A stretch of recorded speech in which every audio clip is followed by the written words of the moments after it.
Bien, je m'étais arrêté hier sur la... Je ne sais même plus trop où d'ailleurs. Mais j'avais écrit en tout cas la distribution de Maxwell-Boltzmann. Voilà, la loi de probabilité.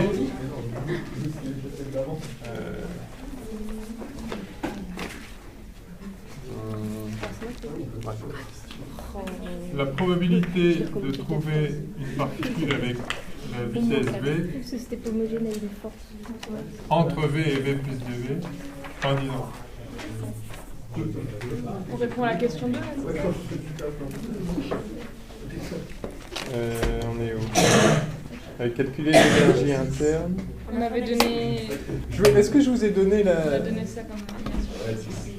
C'est le rond, c'est pas Bah si, enfin c'était lié si à l'exo 1. Enfin c'est du cours, mais on a besoin de ça pour l'exo 1. Ok, donc ça marche. Et oui, je vous ai pas donné les vitesses les plus probables et tout ça, non, pas encore. Non, on va s'arrêter là. Peut-être je peux faire ça. Bon, je réécris rapidement. Donc, P de Vx, la probabilité de trouver une particule entre x et x plus Vx, c'est une certaine constante fois e puissance moins 1,5 Vx carré sur kT, kBT, P à chaque fois, constante de Boltzmann, fois d de Vx. Ceci est vrai pour toutes les composantes. Et pour la vitesse, par conséquent, la probabilité d'avoir une certaine vitesse v qui vaut Vx, Vy, Vz à dv près,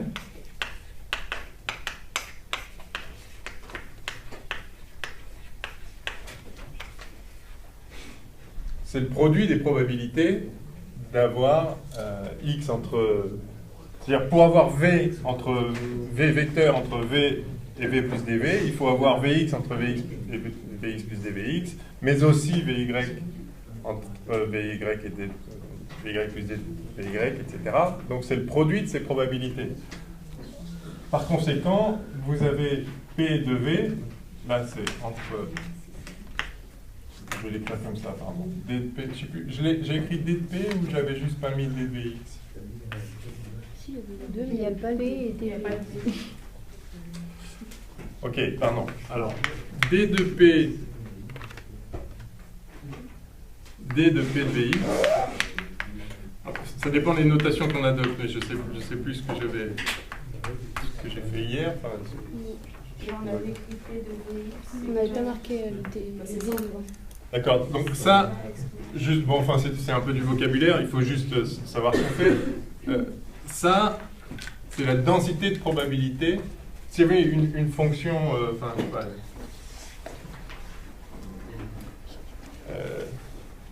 ça vous parle, ça, ou j'explique? Ça, c'est la densité de probabilité. La probabilité d'avoir la vitesse entre v et v plus dv. C'est forcément infinitésimal, c'est proportionnel à dv. La probabilité d'avoir v entre v et v plus 2 dv, c'est 2 fois plus grand. Je sens que je suis mal parti là.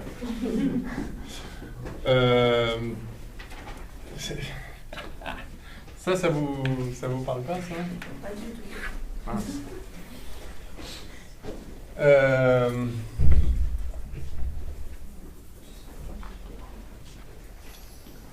C'est comment je fais Je vais faire. J'arrive pas à trouver le point d'entrée dans le problème. Qu'est-ce qui...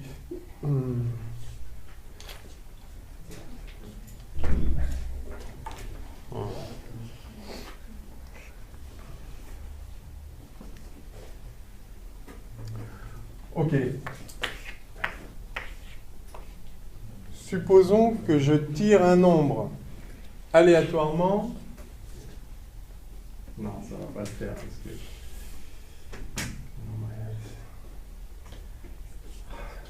On peut aussi Si. enchaîner la densité de probabilité de présence, c'est la probabilité de trouver un électron entre le noyau et une distance r du noyau. Ah, bon, alors là j'ai un point d'entrée, merci. Donc, vous dites la probabilité.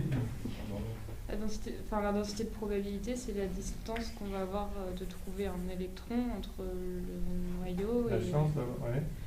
et le rayon R de l'atome. Ok, on va faire ça. La probabilité d'avoir V inférieur à V0. Par exemple. Ou dans votre cas, c'était R inférieur à R0. Ça, si j'écris... Ah, je suis... Ouais, non, si. Si j'écris que c'est la somme de 0 à R0 de P de R dr, ça vous parle, ça? Ouais.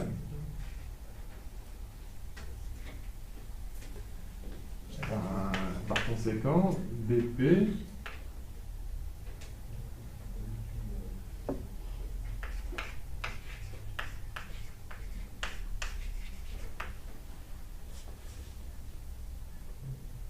non?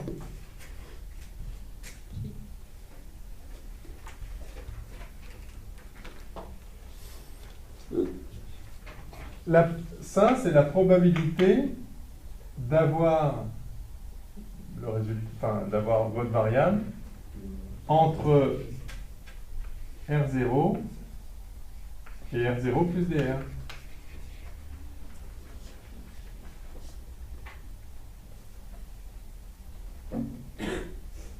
Non?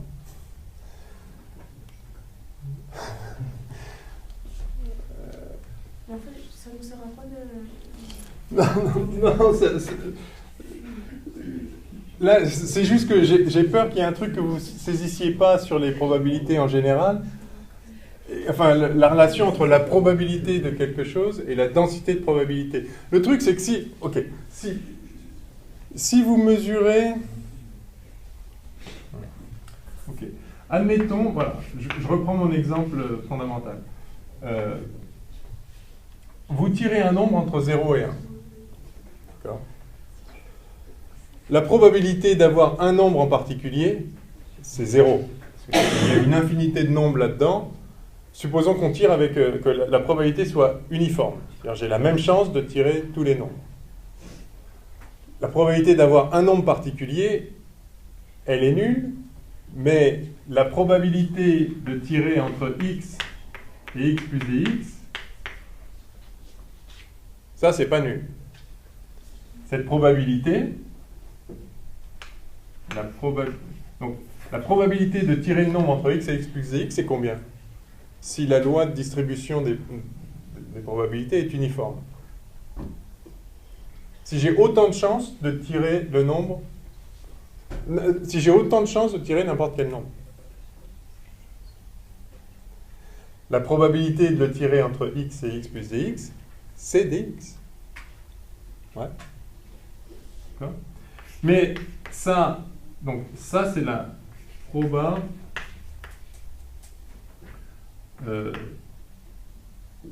que la variable, donc ce 0 que vous avez tiré, appartient à x plus dx. Ça, c'est un nombre infinitésimal. Donc en fait, c'est ça que j'ai noté dp. Parce que c'est petit. Enfin, c'est infinitésimal. Dans ce cas-là, la probabilité, ça va être un nombre donné, et la densité de probabilité, ça va être un intervalle. Non, la densité de probabilité, là, ça va être 1.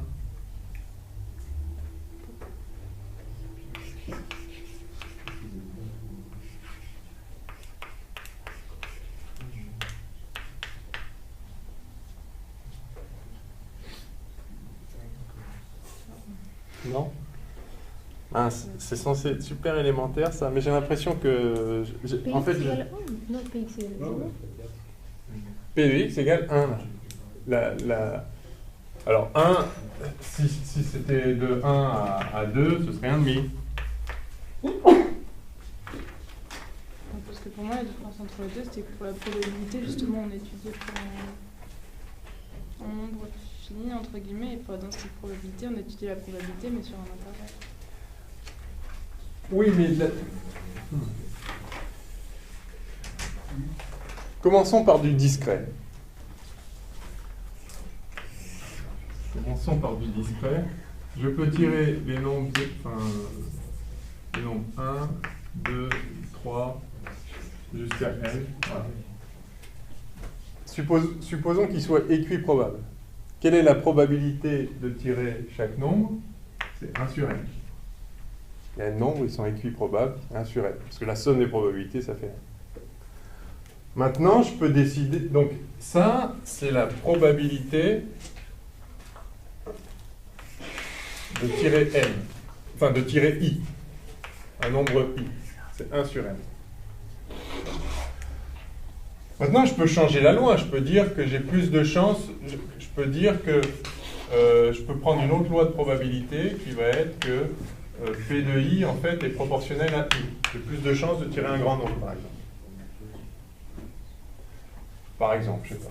Alors, à ce moment-là, ça va être égal à quoi? Je vais avoir P de i qui vaut un certain nombre fois i, une certaine constante, et cette constante, je l'obtiens en disant que la somme des P de i, ça doit être égal à 1. D'accord? Et si je somme de 1 à n, j'obtiens que a fois la somme des i de 1 à n, c'est-à-dire nn plus 1 sur 2, vaut 1. Par conséquent, a, c'est 2 sur nn plus 1. Et donc là, j'ai une probabilité d'avoir i qui vaut 2i sur nn plus 1. Voilà une autre loi de probabilité.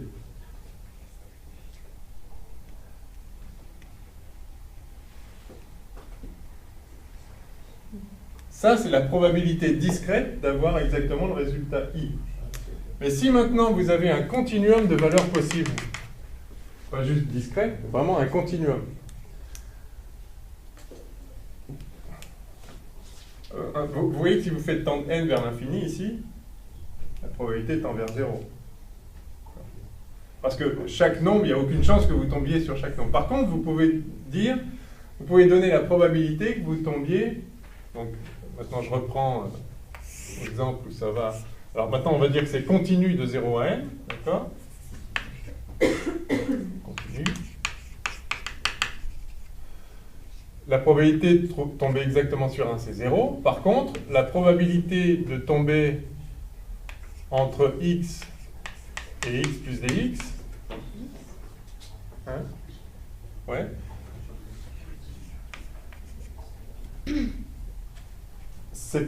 C'est proportionnel à dx. Reprenons le cas d'une distribution uniforme. La probabilité de tomber dans cet intervalle, la probabilité de tomber dans un intervalle 2 fois plus grand, est 2 fois plus petite, si c'est uniforme. Donc la densité de probabilité, c'est combien vous avez de probabilité par unité de, si c'est des longueurs, par unité de longueur.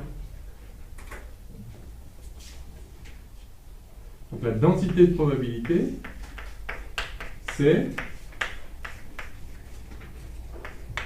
dp sur dx. Je ne sais pas pourquoi ce que j'avais dit tout à l'heure, c'était faux. Je vous avais dit quoi? On étudie, que la différence entre la probabilité et la densité de probabilité, c'était que la probabilité, c'était pour une valeur donnée, et que la densité de probabilité, c'était sur un intervalle. Oui, mais non, dans le contexte où on est, non, parce que parce que x entre disons, c'est pas la question. Alors, j'ai peut-être. C'est un intervalle. Oui, mais là, ça, je peux le réécrire comme ça maintenant.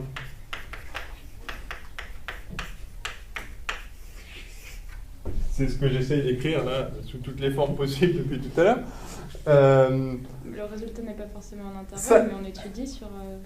Ça, c'est la probabilité infinitésimale de trouver x de trouver la variable entre x et x plus dx.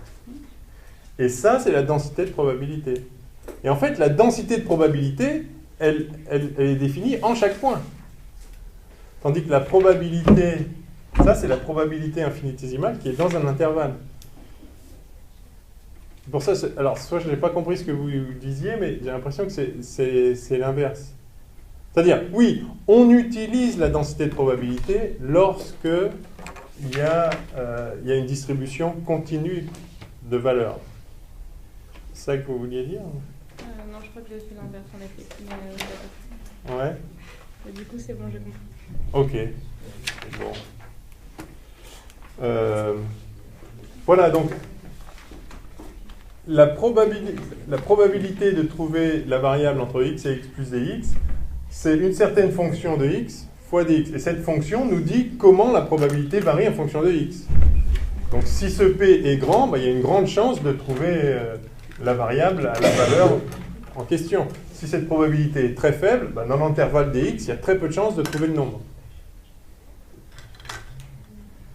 Donc je ne sais pas trop comment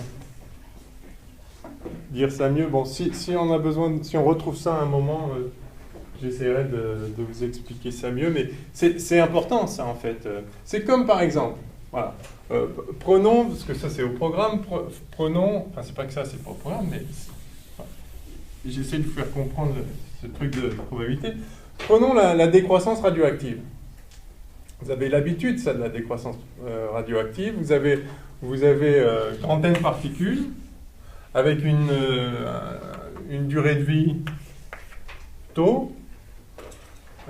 Mettons que vous démarrez à t égale 0 avec n égale n0. Vous avez des particules radioactives qui peuvent se désintégrer avec une probabilité, avec une durée de vie taux. Comment vous allez écrire le nombre de particules en fonction du temps?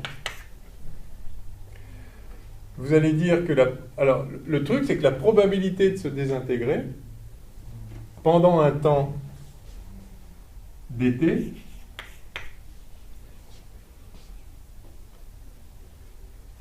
c'est constant. D'accord? Une particule radioactive, elle a une certaine probabilité de se désintégrer à chaque instant. Cette probabilité est constante. Donc,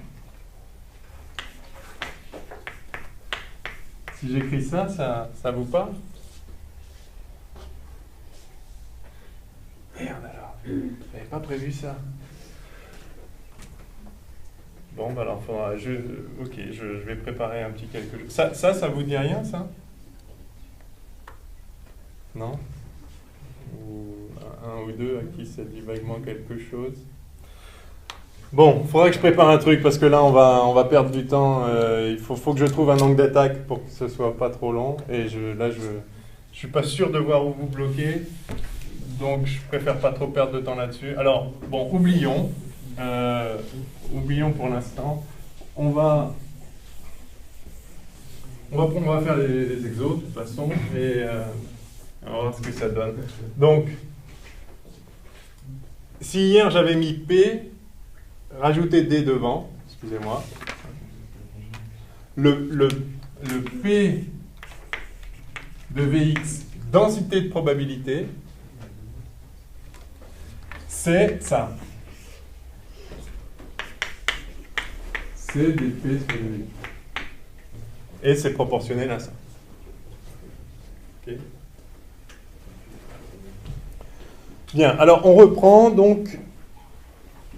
Si la densité de probabilité d'avoir Vx est donnée par ceci, ou simplement une constante de normalisation, de sorte que la somme de ces probabilités pour Vx allant de moins l'infini à plus l'infini, ça soit 1, donc c'est les intégrales gaussiennes, il suffit de les connaître. Vous connaissez les intégrales gaussiennes? Ça vous dit quelque chose là?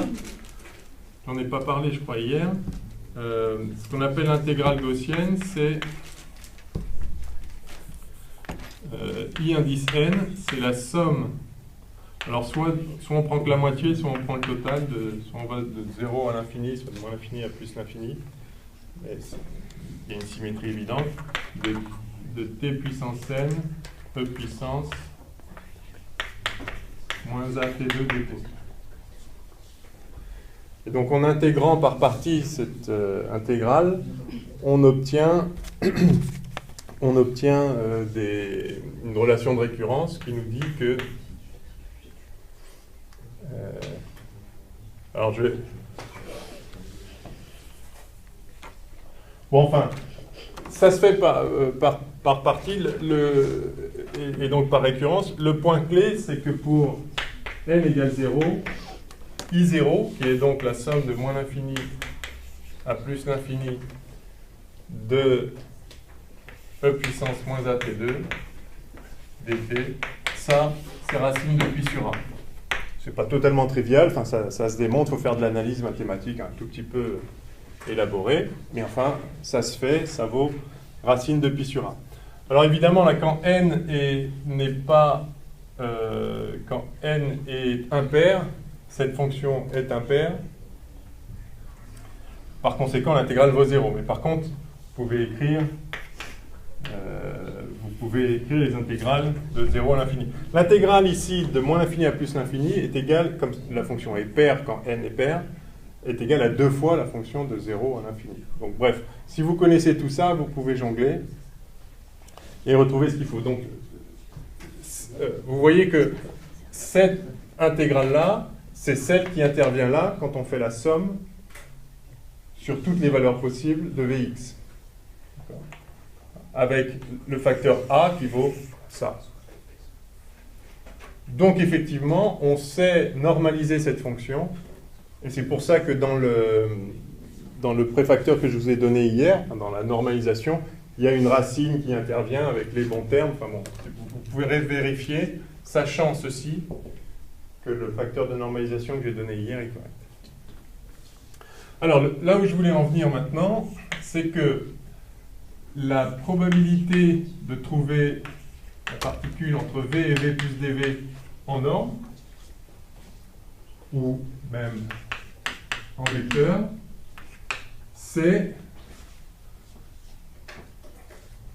le produit des probabilités d'avoir Vx là où il faut, à dVx près, Vy là où il faut à dVy près, et Vz là où il faut à dVz près.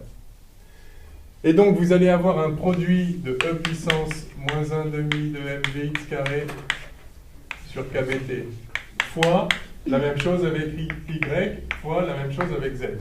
Et le produit des exponentielles, c'est l'exponentielle de la somme. Donc ça va être e puissance moins 1,5 de m sur kbt facteur de vx carré plus vy carré plus vz carré. Et ça, c'est V2.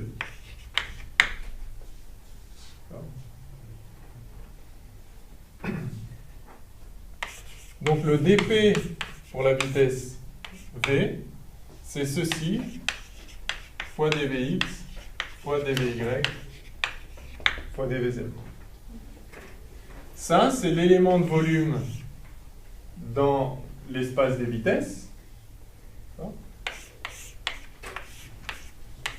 Vx, Vy, Vz. C'est l'élément de volume exprimé avec des coordonnées cartésiennes. Ah. Oui, non, mais c'est égal à prime.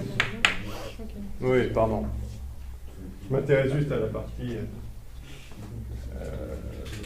il y a une normalisation qui s'obtient en faisant ça après.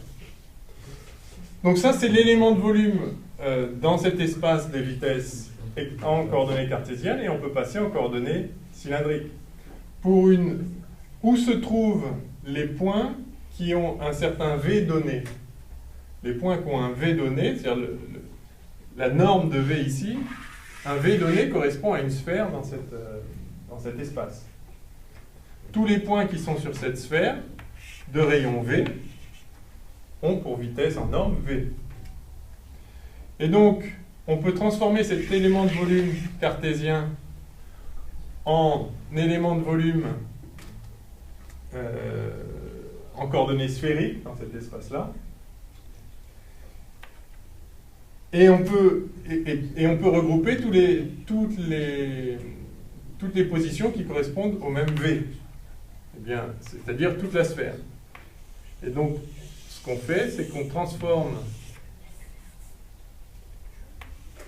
c'est-à-dire on intègre sur les angles de coordonnées sphériques, et on va considérer toutes les particules entre V et V plus dV, avec ici une épaisseur dV.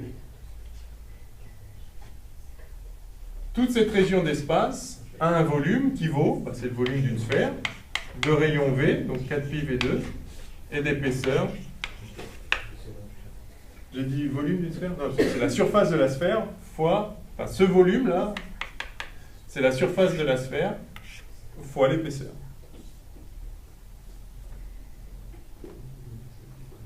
Par conséquent, ce dp de V vaut une certaine constante fois E puissance moins 1,5 de mv2 sur kBt fois 4pi V2 dV. C'est ça qu'on avait obtenu, que j'avais écrit la dernière fois. Bon, j'ai l'impression que c'est un peu... J'ai l'impression de vous perdre. Et c'est peut-être pas si important que ça. Disons, c'est important si on le comprend, c'est vraiment bien.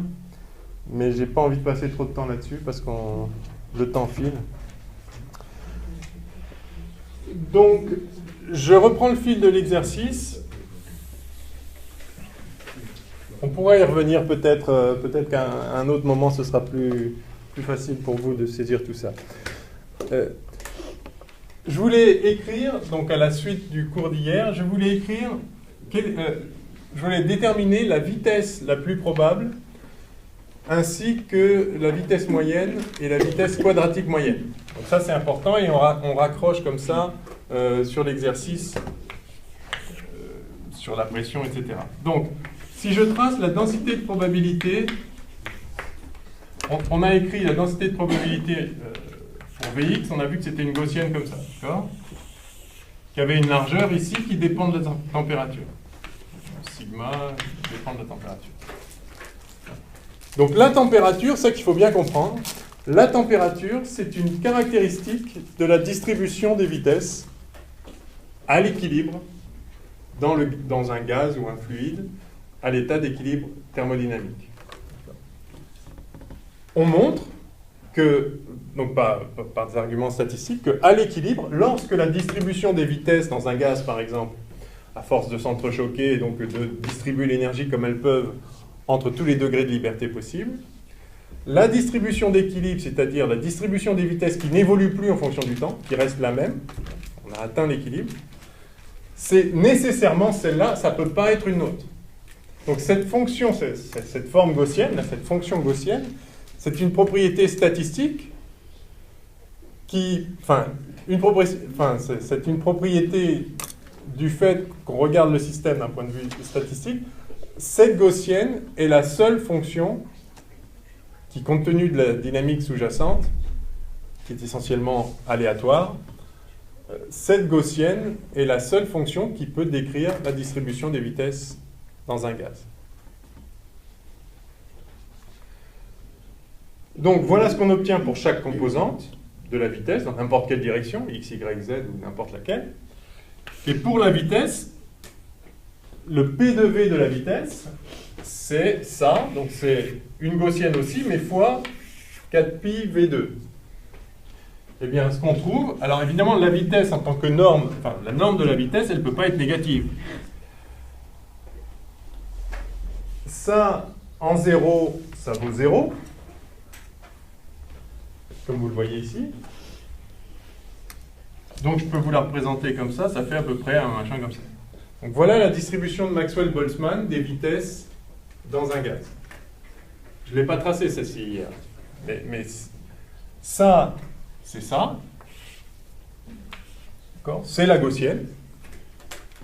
De moyenne 0, parce qu'il n'y a aucune direction privilégiée. En tout cas, dans le référentiel où le gaz est au repos.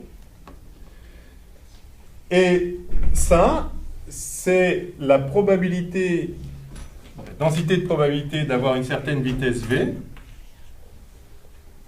compte tenu des probabilités d'avoir chacune des composantes Vx, Vy, Vz.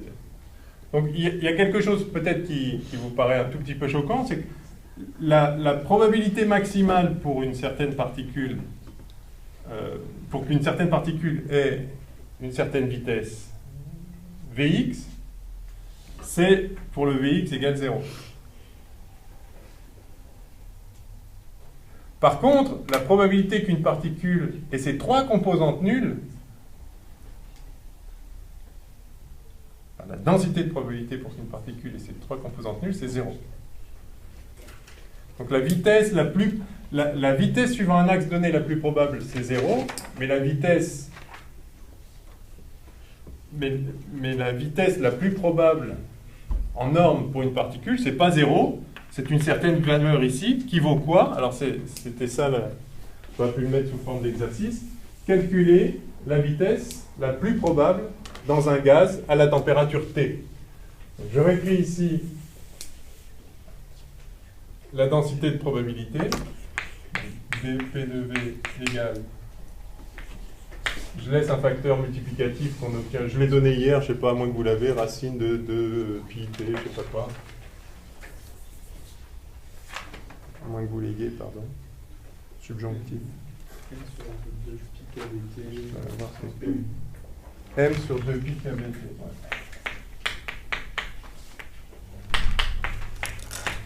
Puissance 3, voilà. Fois E puissance moins 1,5 de mv2 sur kBt. dV. 4 pi V2. dV. Voilà la distribution de Maxwell-Boltzmann, celle-ci.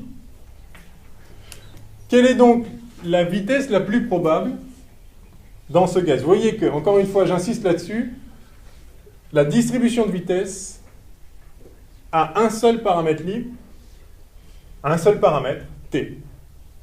Donc la température, c'est un paramètre qui caractérise la distribution de vitesse. C'est une façon, en tout cas, de le voir. Évidemment, il y a la masse. Si vous changez la masse des particules, ça va changer ça, simplement parce que ça change l'énergie cinétique. Donc là, il y a le facteur de Boltzmann dont on a parlé la dernière fois, E puissance, moins l'énergie divisée par kBt. Bien. Alors, la vitesse la plus probable, allons-y. Ben, c'est la vitesse pour laquelle cette dérivée est nulle. Enfin, la dérivée de cette fonction est nulle. Ça, c'est petit p de v, la densité de probabilité d'avoir la vitesse v, que j'ai représentée ici. Et la plus probable, c'est là où cette fonction a une dérivée nulle. Donc on va dériver ça. Alors allons-y. La dérivée de... Je peux mettre les 4 pi ailleurs, ça c'est juste une constante. Donc la dérivée par rapport à V de V2 E puissance moins 1,5 de MV2 sur kBt. C'est égal à quoi? Alors allons-y, je crois qu'il faut que je le fasse moi-même. 2V, je dérive d'abord ça, 2V fois l'exponentielle. D'accord? Et puis ensuite, plus la dérivée de ça. Alors la dérivée de ça, donc ça me fait moins 1,5 de MV2 sur kBt qui vient la dérivée de l'exponentielle, fois une fonction composée, la dérivée de ce V2, donc fois 2V.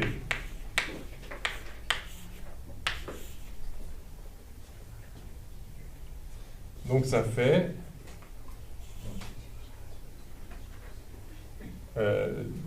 2V moins MV2 sur kBt fois l'exponentielle. Et donc ceci égale 0, si et seulement si, V égale, j'ai un problème de, excusez-moi, j'ai un problème de...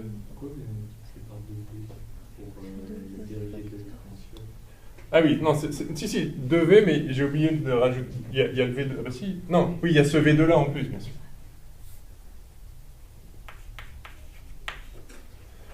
Je dérive celui-là, je dérive celui-là, je ne touche pas à l'autre, plus je ne touche pas à celui-là et je dérive ça. La dérivée de puissance moins 1,5 de mv2 sur kBt, ça, c'est égal à, donc, moins 1,5 de mv2 sur kBt, e puissance moins 1,5 de mv2 sur kBt, fois la dérivée de cette fonction, fois la dérivée de cette fonction, pardon, qui vaut mv sur kBt. Bon, je suis allé trop vite, donc il me manquait des bouts ici. Je recommence. C'est un peu laborieux ce matin, excusez-moi. Où on en est là donc? Vous êtes d'accord avec cette dérivée là? E puissance f de x, d sur dx de e puissance f de x, c'est f' de x, e puissance f de x, non? Mais dans ce cas, c'est 2v, pas mv carré. Oh là là. La dérivée, Non, ben voilà. la dérivée de mv carré kBt, ça va être Voilà. C'est 2 MV kBt. C'est 2, bah c'est 2, mais avec le 1,5. donc c'est ça. mv kBt. Ouais. Je sais pas pourquoi j'avais écrit ce truc-là avant. Oh là là. Avec un moins. C'est ça que. Avec un moins. Voilà. Voilà. Donc ici, ça nous fait V2 moins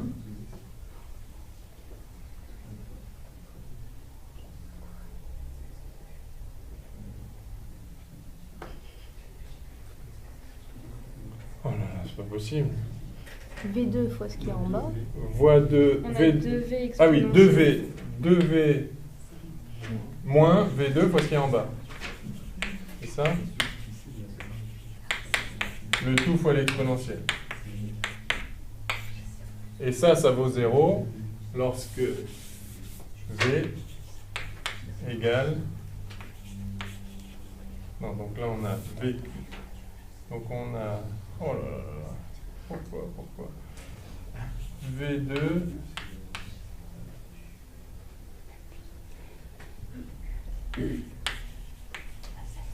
2 kBt sur n.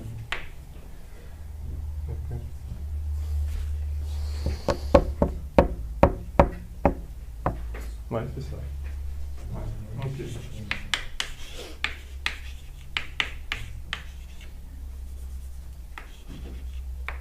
Ok. Bon. Ce qu'on voit ici, c'est que pour la vitesse la plus probable, je vais la noter Vp, on a 1,5 de mvp carré qui vaut kBt. Voilà. D'accord? Donc cette vitesse-là correspond à une énergie cinétique qui vaut kBt. kBt, c'est l'ordre de grandeur de l'énergie cinétique des particules. Disons, oui, enfin, c'est l'ordre de grandeur de l'énergie cinétique des particules, et il se trouve que c'est exactement égal à l'énergie cinétique de la valeur la plus probable de la vitesse. Bon. Autre question. Quelle est la vitesse moyenne? Pourquoi on n'a pas V égale 0 qui est aussi une vitesse la plus probable? Ah bah elle n'est pas du tout probable, la vitesse V égale 0. Ouais. Parce qu'il faut que les trois composantes aient la vitesse 0. Et ça, c'est très peu probable. Pourtant, par le calcul, par là, on trouve V égale 0. Il y a deux... Ah, vous voulez dire si là, V égale 0, ça, c'est encore une... Ça s'annule. Oui, non, cette dérivée... Oui, bah, ça veut juste dire que vous avez... Ok, ça veut dire que vous... En fait, là, ça démarre avec une dérivée nulle. Soit. Ok. Donc ça, c'est la vitesse la plus probable. Calculons maintenant la moyenne de la vitesse.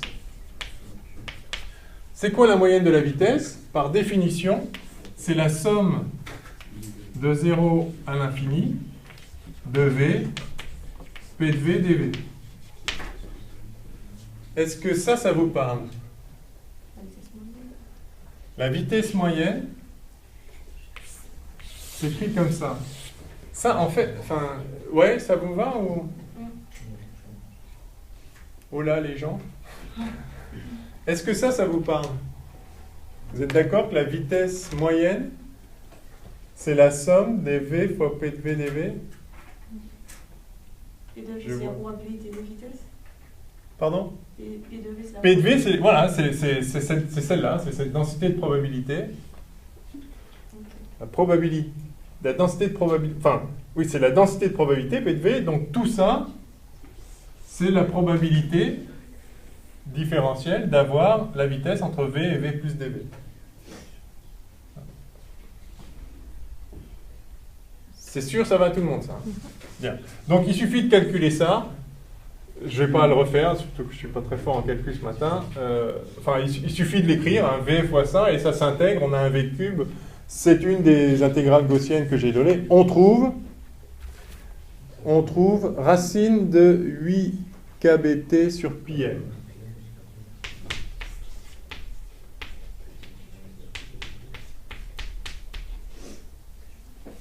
D'accord.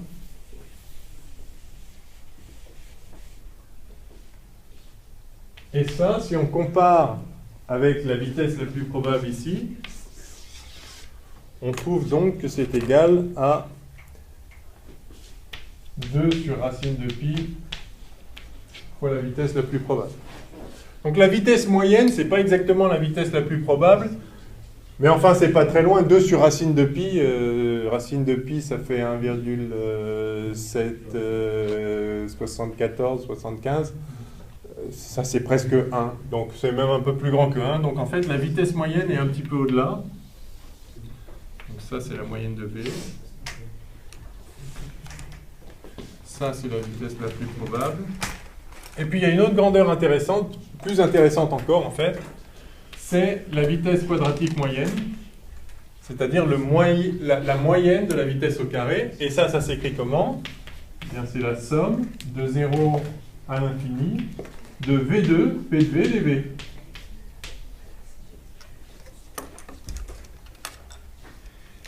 Et cette intégrale, alors c'est pareil, il suffit d'écrire P de V, c'est à nouveau une intégrale gaussienne, et on trouve, il suffit de le faire, donc je ne prends pas le temps de le faire, mais c'est très simple, c'est bêtement du calcul, et on trouve racine de 3 kBt sur m. C'est-à-dire si on compare à la vitesse la plus probable, on trouve racine de 3,5 fois la vitesse la plus probable. On change le 2 en 3. Donc c'est plus grand aussi que la vitesse la plus probable.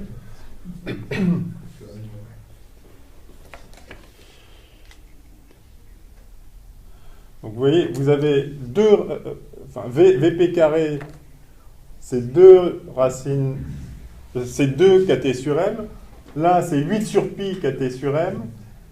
Et là, c'est 3 kt sur m. Donc, elles sont toutes les trois quelque part par ici. Alors, 8 sur pi, c'est plus grand que 3. Non, c'est plus petit que 3. Donc, voilà, la vitesse quadratique moyenne est au-dessus, ici. Moyenne de V2, quelque part comme ça. Mais en tout cas, ces trois vitesses-là, donc, qui caractérisent la distribution,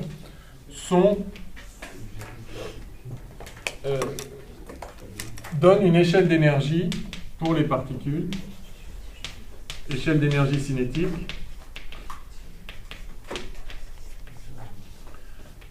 qui est de l'ordre de kBt.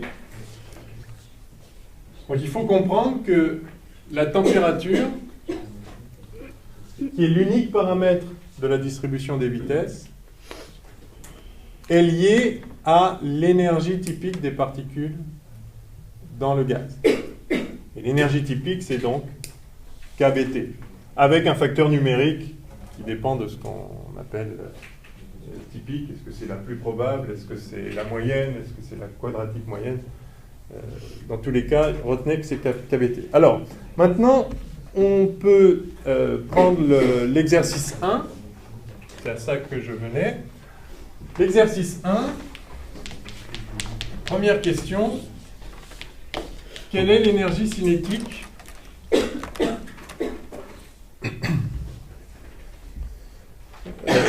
Pardon, quelle est l'énergie interne d'un gaz monochromatique à partir de la distribution de Maxwell-Boltzmann en fonction de la température?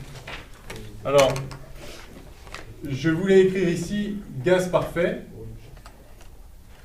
Pour un gaz parfait, la seule énergie à prendre en compte, c'est l'énergie cinétique, puisque l'hypothèse sous-jacente à l'idée de gaz parfait est qu'il n'y a pas d'interaction entre les particules. Juste de temps en temps, quand il y a des chocs ponctuels et très rares, qui servent juste à redistribuer l'énergie donc entre les particules, c'est-à-dire à établir l'équilibre, mais il n'y a pas d'énergie potentielle associée à une force qui s'exercerait, par exemple, à longue distance entre les particules, etc. Donc il n'y a que de l'énergie cinétique. Par conséquent, l'énergie interne d'un gaz parfait, c'est la somme des énergies cinétiques de toutes ces particules.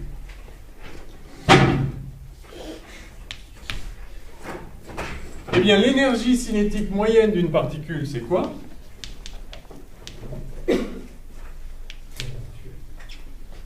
Et par définition, c'est la moyenne des 1,5 de MV2. Et la moyenne de V2, on vient de le calculer. Enfin, on n'a pas fait explicitement l'intégrale, mais on a tout pour le faire. C'est des maths, ça se fait. Et on trouve, donc... Ah, excusez-moi, vous m'avez... Enfin, ouais, vous m'avez pas arrêté. Ça, ce V carré, là, comme il est au carré, on a ça. D'accord. En fait, ce qu'on appelle la vitesse quadratique moyenne, c'est la racine de la moyenne des V carrés. Okay. Là aussi, hein. Sinon, évidemment, c'est pas homogène. Bon. Donc, la moyenne des 1,5 de MV2, c'est 3,5 de KBT. D'accord? La moyenne des V2, c'est 3 kBt sur M. La moyenne des 1,5 de MV2, c'est 3,5 kBt. Ça, c'est très important. Ça, c'est la moyenne de l'énergie cinétique d'une particule.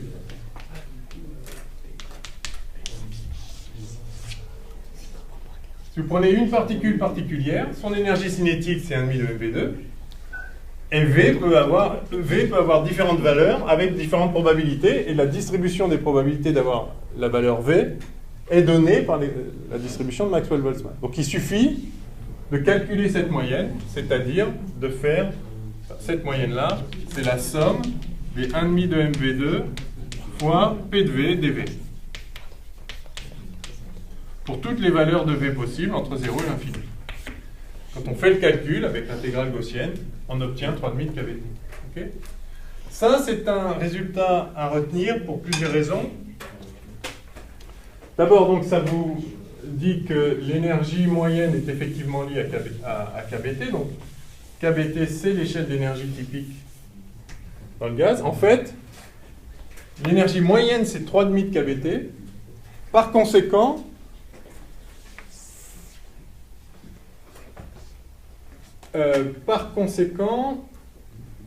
quelle est l'énergie interne totale du corps? Oui. Donc, tout ce qu'on aura, V aura toujours la même valeur, la moyenne de V. Le gaz est à l'équilibre, par conséquent, il a une distribution de vitesse qui est ce qu'elle est. Le calcul sur la base statistique montre qu'on a ça. Donc, chaque particule va changer de vitesse en permanence à force en cognant sur les autres, sur les parois, etc. Mais la distribution globale des vitesses va être la même dans le gaz, en moyenne. Donc la probabilité d'avoir une certaine vitesse à chaque instant, pour chaque particule, c'est toujours ça. C'est vraiment basé sur l'idée qu'on ne décrit le gaz que de manière statistique globale. On se fiche de savoir quelle particule à quelle vitesse, à quel instant. Mais, globalement, dans le gaz, certes, les vitesses changent tout le temps, mais il y a tellement de milliards de particules qui changent de vitesse tout le temps, qu'en moyenne, une fois qu'on a atteint l'équilibre, eh bien, cette distribution ne change plus.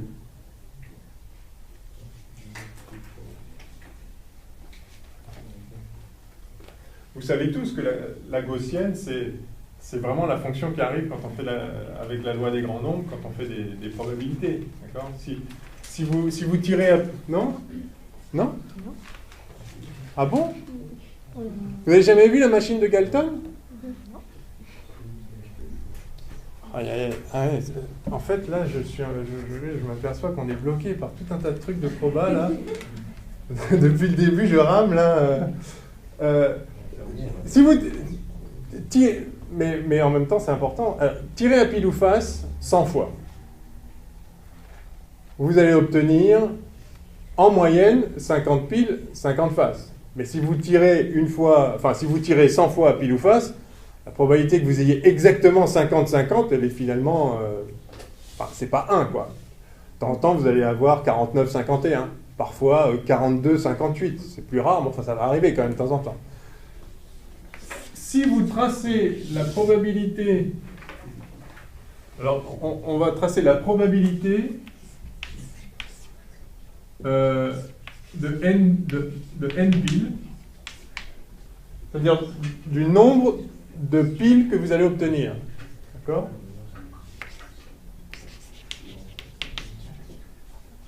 En moyenne, vous allez obtenir 50. Enfin, oui, en moyenne, vous allez obtenir 50. Si la pièce n'est pas pipée, vous allez obtenir 50. De temps en temps, vous allez obtenir 50, mais parfois, vous allez obtenir moins, etc. Bien. Et si vous tracez donc la probabilité, le nombre de fois, donc, et maintenant vous faites cette expérience de tirer 100 fois à pile ou face, vous la faites 1 million de fois cette expérience. Combien de fois vous allez obtenir 50 exactement? Combien de fois vous allez obtenir 49 exactement? Combien de fois vous allez obtenir 48 exactement? Eh bien, ça, la probabilité d'obtenir le nombre de fois sur un grand nombre divisé par le nombre total, c'est une gaussienne. Donc il n'y a pas de physique là-dedans. C'est purement statistique. Le fait que vous ayez un truc aléatoire, en l'occurrence avec une chance sur 2 d'avoir pile ou face, fait que si vous faites un grand nombre de tirages, la distribution de probabilité autour de la valeur moyenne a une forme gaussienne. Ça, c'est une loi statistique, enfin, c'est des pures maths, ça se fait. Alors, ce sera, la gaussienne, elle s'étendrait de tous les côtés, or ça ne peut jamais être moins que 0. Donc, ceci est vrai quand n est grand. Donc, quand vous avez un grand nombre de réalisations d'un grand nombre de processus aléatoires, la distribution que vous obtenez, qui est la distribution donc, statistique sous-jacente, qui est liée simplement au fait que c'est aléatoire, c'est toujours une gaussienne. Quand il n'y a pas de biais particulier. Les distributions de probabilité standard, d'ailleurs ça s'appelle une loi standard, c'est la gaussienne. Ok ? L'expérience la petite machine de Galton, je voulais en réaliser une, je n'arrive pas à trouver les gens à l'atelier mécanique pour me le faire, mais si vous n'avez jamais vu ça, c'est quand même très très beau. Vous prenez 2 plaques de plexiglas, d'accord ? Et puis vous mettez des clous un peu partout là. Vous mettez des clous.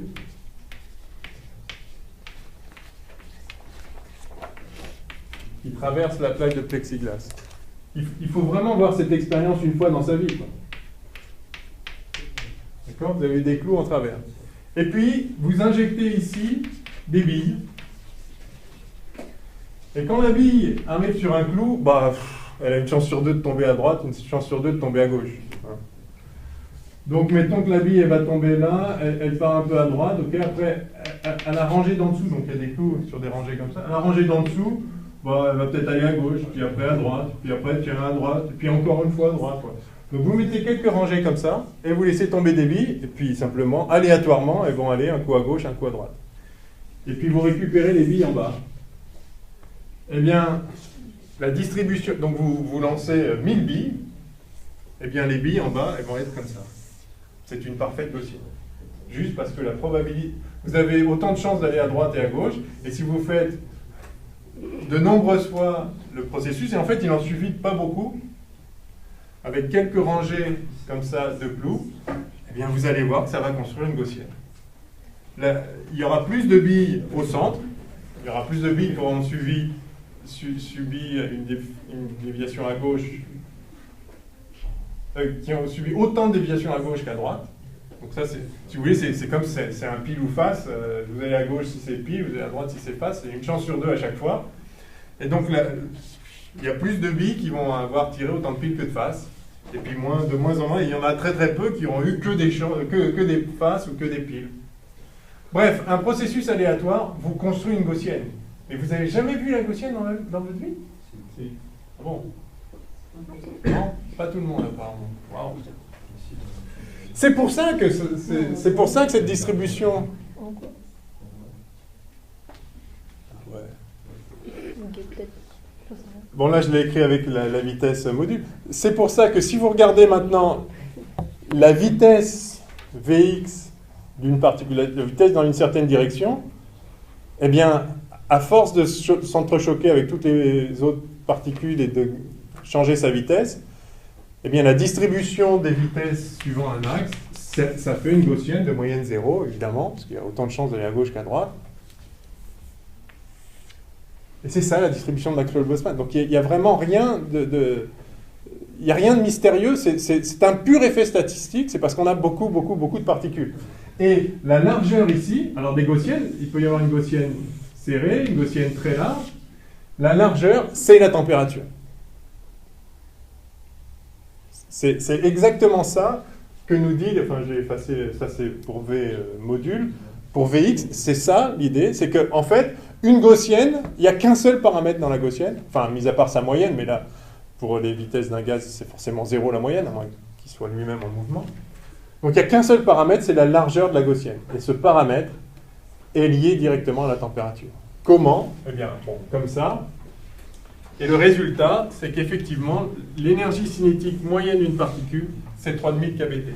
Alors, ça, c'est très intéressant, parce qu'on montre de manière générale en physique statistique que quand vous avez un système dans lequel il y a un certain nombre de degrés de liberté, alors il faut que ce soit des degrés de liberté quadratiques, c'est le cas pour la vitesse, un demi de mx point carré, c'est le cas pour si vous avez des particules attachées par des ressorts, l'énergie étant 1,5 de kx2, bref.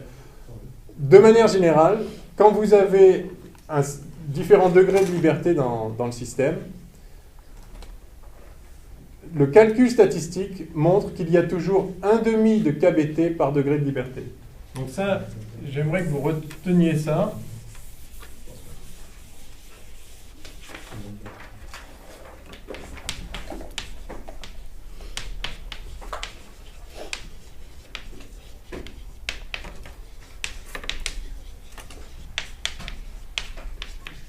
Je mets entre parenthèses par degré de liberté quadratique, mais vous pouvez tout de suite oublier le quadratique dans les cas qui vous intéresseront.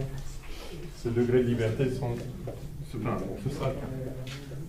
c'est le cas pour la vitesse et c'est le cas pour la...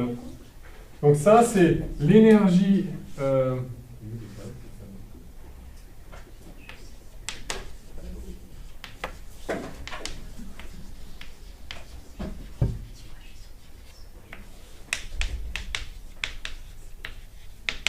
l'énergie moyenne à l'équilibre. Donc pour un système à l'équilibre, équilibre statistique, hein, équilibre thermodynamique. L'énergie moyenne à l'équilibre thermodynamique, c'est 1,5 kBt par degré de liberté. Donc quand vous mettez de l'énergie dans un système, cette énergie va se répartir entre les différents degrés de liberté, si c'est aléatoire. Et chaque degré de liberté quadratique, donc disons chaque degré de liberté, va avoir une énergie 1,5 de kBt. On a vu que kBt c'était effectivement une énergie, bon dimensionnellement c'est une énergie, mais on a vu que c'était typiquement c'est l'ordre de grandeur de l'énergie qu'il y a dans les... pour la vitesse ici. Mais s'il y a d'autres formes d'énergie dans le système, par exemple, imaginez, donc ça c'est le modèle d'Einstein d'un solide, où vous avez donc un solide peut être modélisé, Einstein 7, 3, 5, bref. Non, 1905 quand même. Ouais. Vous imaginez qu'en fait, le solide, ce sont des particules qui... Alors, comme c'est solide, c'est que normalement, les positions des particules sont fixes, mais évidemment, comme il y a de l'énergie dedans, il y a quand même de l'agitation thermique, et donc les particules vont bouger un peu. Et donc, elles ont comme énergie leur vitesse, mais vous pouvez imaginer qu'elles sont... C'est comme si toutes les particules étaient attachées par des petits ressorts pour revenir à la place initiale. Donc, vous avez, en plus de l'énergie cinétique, vous avez une énergie potentielle liée au fait que chaque atome a envie de revenir à sa position d'équilibre, chaque atome ou chaque molécule. Et donc, vous avez des degrés de liberté supplémentaires qui sont, qui sont liés à cette énergie potentielle du ressort.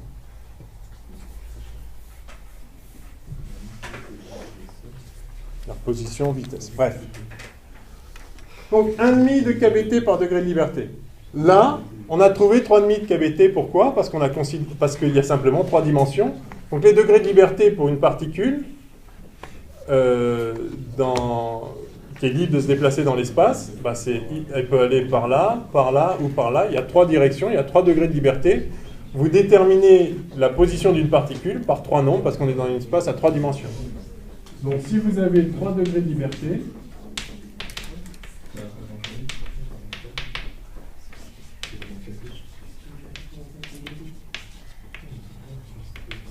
translation suivant X, translation suivant Y, translation suivant Z.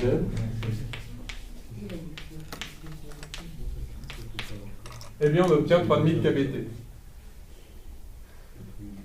Par conséquent, quelle est l'énergie interne de ce gaz qui a 3 degrés de liberté? Eh bien, c'est tout bêtement, si j'ose dire. C'était ça la question. L'énergie interne, c'est la somme des énergies de chacune de ces particules. Donc ça va être la somme sur toutes les particules de 3000 kBT. Et ça, c'est 3000 fois grand N kBT, où grand N est le nombre de particules. Et le nombre de particules, c'est N fois le nombre de moles. Et donc, ça, par définition du nombre d'Avogadro. Donc ça fait 3,5 de le nombre de moles fois NaKB. Et NaKB, vous le savez sans doute, c'est R, la constante des gaz parfaits. Donc l'énergie interne d'un gaz parfait, alors j'insiste maintenant, l'énoncé je l'ai écrit trop vite. En fait non, bref. Si je l'ai écrit trop vite. L'énergie interne d'un gaz parfait monoatomique,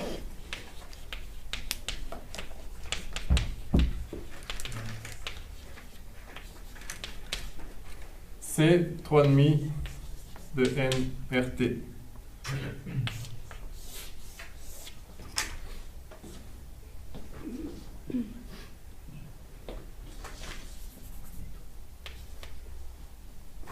OK.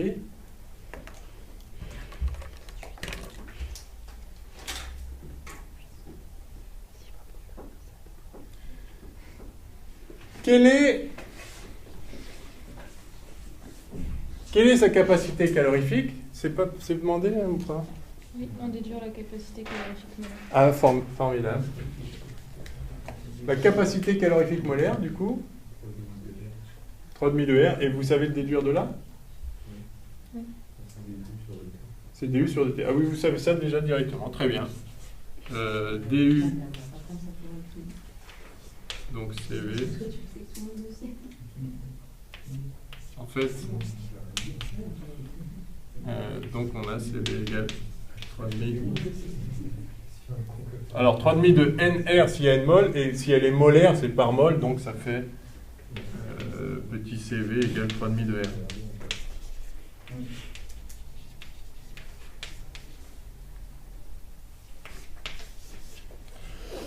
Alors je commente quand même ça là. En fait, vous avez DU, c'est le premier principe qu'on a revu hier, qui vaut delta W plus delta Q.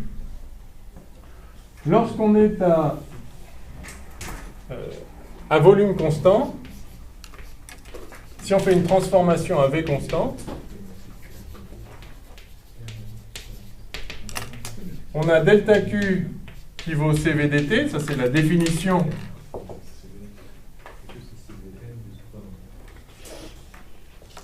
Comme... Ouais, ouais. Comment vous le notez? Non, non, mais ça... Parce que moi, ouais, non, mais je sais que c'est on note aussi ça, mais c'est VM aussi. VM? Ouais, je mets CV virgule. Ah, CV, ouais, très bien. Non, mais très bien, très bien. Mais c'est molaire ou massif? Quand Non, c'est ça, massif, c'est vous massif. faites quoi? Ah, bah, je mets grand M. Ah, d'accord. Bon, mais ouais, mais après, il y a plein de. Ouais, ouais. Bon, il n'y a pas des notations bien définies, mais l'essentiel, c'est de savoir ce dont on parle. Donc, c'est pour ça que j'avais mis par mode ici, et là, c'est au total. Mais, ok. Donc, delta Q, c'est CV dt quand on a une transformation en volume constant. Ça, c'est la définition de CV. Et par ailleurs, à volume constant, on a delta W qui vaut 0. En tout cas, pour une transformation quasi statique. Par conséquent, du, c'est CV dt si on fait une transformation à volume constant. Mais comme U, c'est une fonction d'état, peu importe si la transformation a eu lieu à volume constant ou pas. Si vous partez du même état, enfin, si vous partez d'un certain état pour arriver à un autre état, quel que soit le chemin suivi, puisque c'est des fonctions d'état, la variation de l'énergie interne, c'est juste l'énergie interne de l'état final moins l'énergie interne de l'état initial. Ça ne dépend pas du chemin suivi. Donc, si on la calcule en prenant un chemin à V constant, eh bien, on montre que du, c'est CV dt.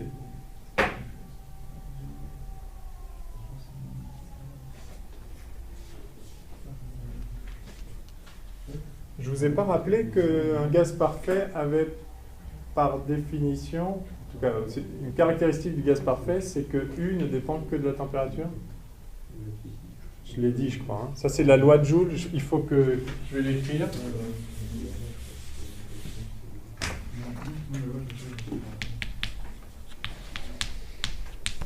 Ça doit être la première loi de Joule. Un gaz parfait. L'énergie interne d'un gaz parfait ne dépend que de la température.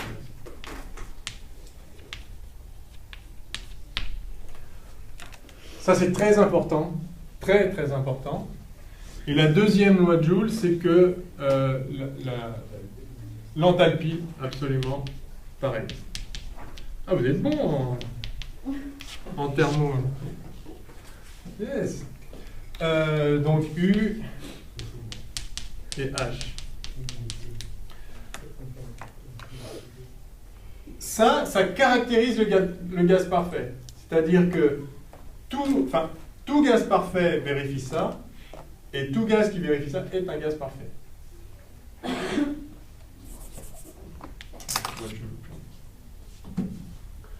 Pourquoi? Intuitivement, pourquoi? Enfin, pas intuitivement, oui, enfin si. Comprenons pourquoi le gaz parfait, dont je vous rappelle qu'au départ, l'idée c'est que c'est un gaz dont on a dit que donc il est infiniment dilué, c'est-à-dire que rarement il y a des collisions, et qu'en fait elles sont ponctuelles, et essentiellement s'il pouvait y avoir jamais de collision, ce serait formidable. Le seul problème, c'est que s'il n'y a jamais de collision, il ne va pas se mettre à l'équilibre. Mais donc, il y a juste ce qu'il faut pour qu'il puisse se mettre à l'équilibre. Mais essentiellement, chaque particule ne voit aucune des autres, sauf quand elle se rencontre pour pouvoir échanger l'énergie. Du coup, prenons l'énergie interne. On a vu que pour un gaz à un seul constituant dans une seule phase, donc le gaz, la variance, c'était 3 moins 2 plus 1, 3 moins... la formule de Gibbs, là, comment... Donc, non, 1 plus 1... Ouais, c'est ça. Donc, 1 plus 2... Oui, c'est ça. 1 plus 2, 3, moins phase 1. Donc, il y a deux variables indépendantes. Hein. On a vu ça hier. Donc, U, qui est une fonction d'état, va dépendre de deux variables. Alors, deux variables d'état, ça peut être P et T, ça peut être T et V, ça peut être P et... je ne sais plus lequel j'ai pas dit, et V. Pardon. Donc, par exemple, U, ça peut être en fait U de V et de T. Mais pour... Or, ce que nous dit la loi de Joule, c'est qu'en fait, non, ça dépend que de T, pas de V. Mais c'est normal, parce que un gaz parfait est censé être déjà infiniment dilué. Il ne rencontre jamais les autres particules. Donc si le même gaz, vous lui donnez 2 fois plus de volume, ça ne change rien à son état en fait. Chaque particule va toujours avoir la même distribution de vitesse, donc la même énergie interne en fait. Si vous avez un gaz infiniment dilué, lui rajouter du volume, ça ne change rien. Donc dans l'idéalisation du gaz parfait, c'est normal que U ne dépende pas de V en fait. Donc ça dépend que de T. Hein, donc c'est une façon de se rappeler pourquoi ces lois de Joule caractérisent effectivement le gaz parfait. C'est que dire que U, qui en principe peut dépendre de V et de T, ou de T et de P, ou mais deux seulement variables indépendantes, donc par exemple V et T, on sait que ça ne doit pas dépendre de V, donc ça dépend que de T. Enfin, c'est plus un moyen mnémotechnique de s'en souvenir, peut-être, mais... Sinon, par définition, un gaz parfait, c'est modélisé par un système de choc avec des billes. Ouais. Donc, il n'y a que les vitesses qui rentrent en compte et c'est lié à la température. Oui. Oui, oui. Oui, enfin... C'est-à-dire que le volume accessible à chaque particule est indépendant du volume global du système et du nombre de particules. Parce que c'est ponctuel, c'est infiniment dilué déjà. Mais oui, c'est ça. Enfin, ça ne dépend que... Enfin, son énergie dépend que des vitesses. C'est l'énergie cinétique, c'est la somme des énergies cinétiques des particules. Ok, donc on a obtenu ça. Par ailleurs, vous connaissez la loi de Mayer ?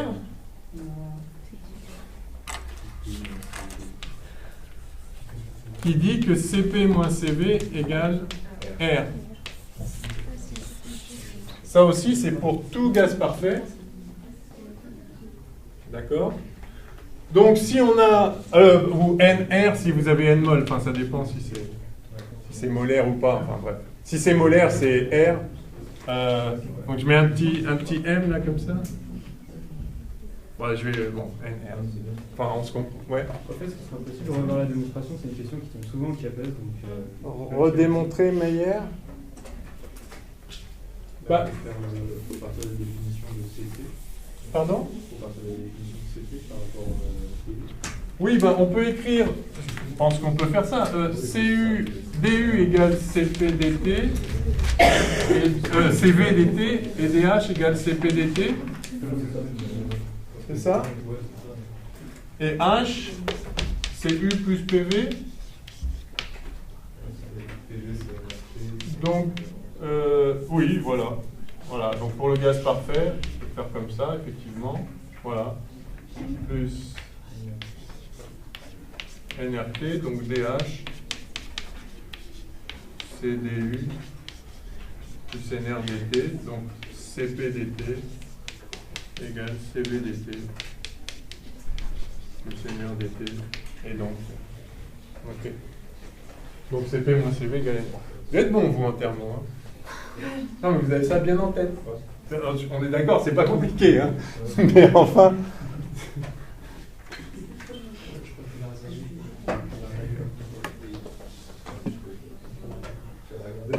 Donc par conséquent, ici CP égale, alors 3,5 de NR plus NR, ça fait 5,5 de NR.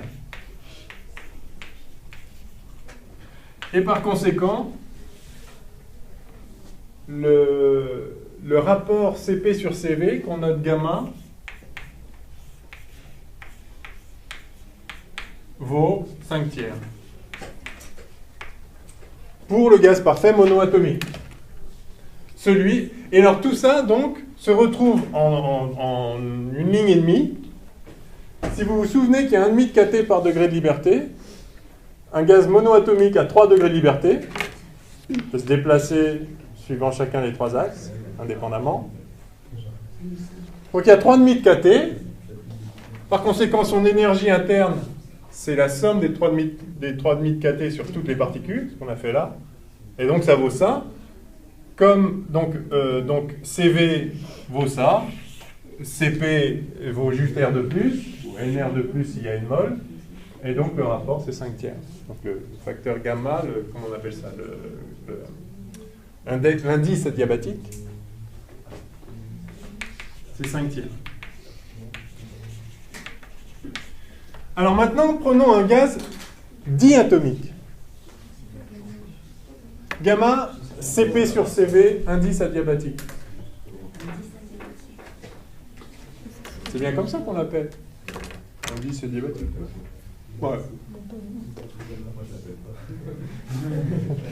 Il vient tout seul. Ok. Donc l'énoncé ne précisait pas. Ah mais si, c'était marqué monatomique, donc il est bien posé cet exercice. Ok. Alors maintenant la même chose avec un gaz diatomique.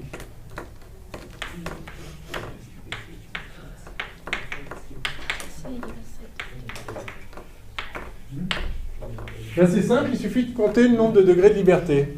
Quel est le nombre de degrés de liberté d'un gaz diatomique? 5. En effet. Pourquoi? 3 translations et 2 translations. Alors, on peut. Mais il y en a qui ont déjà vu le film, c'est sûr que...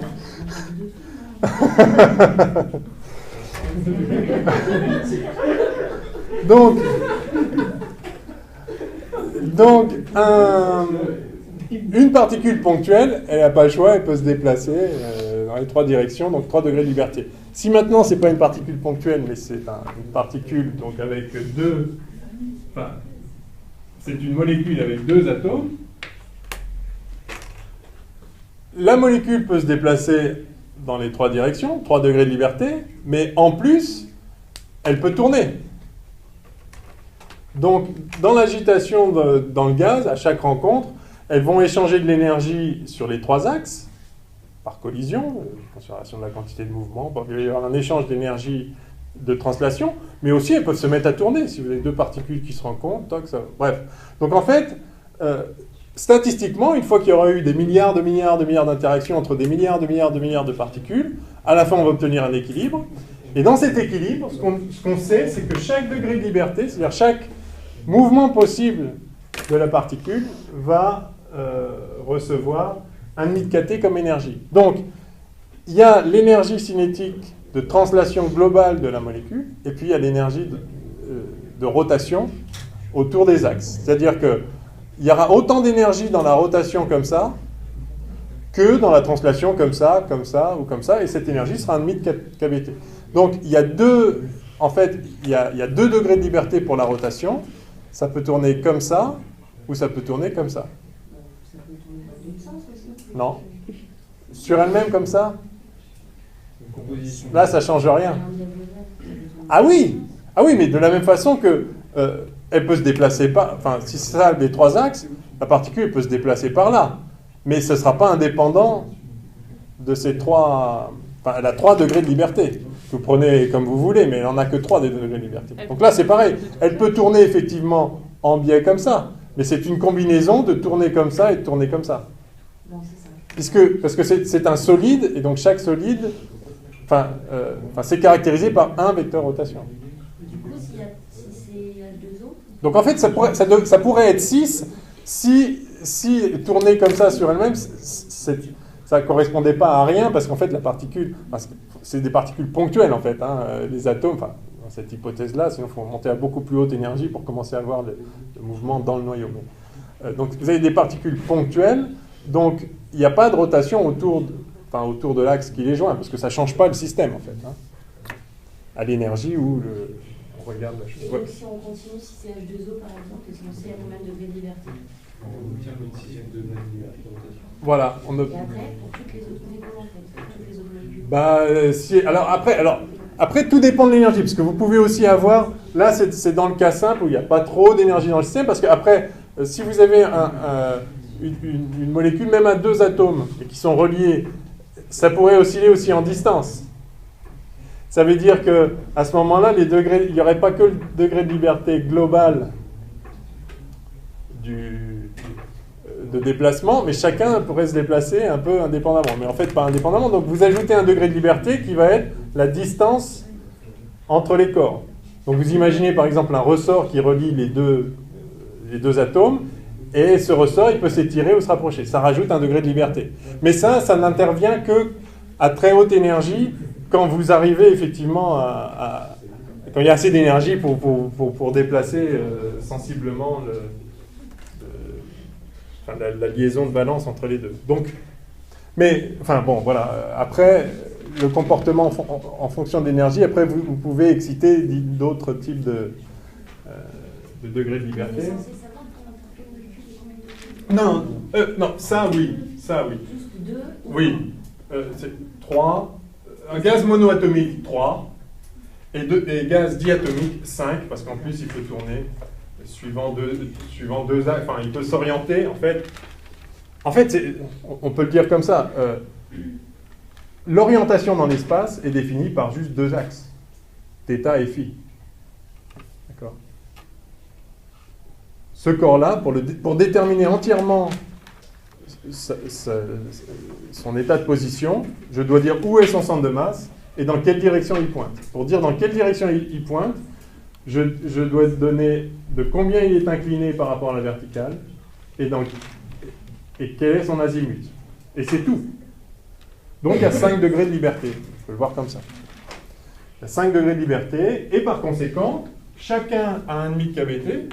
Et du coup, l'énergie interne, c'est la somme sur tous les constituants de 5 demi de kBt. Et donc, ça fait 5 demi de nRT. Enfin, je le fais en deux lignes. C'est 5 demi de n fois grand N d'Avogadro, là, fois kBt. Et donc, c'est 5 demi de nRT. OK? Et par conséquent,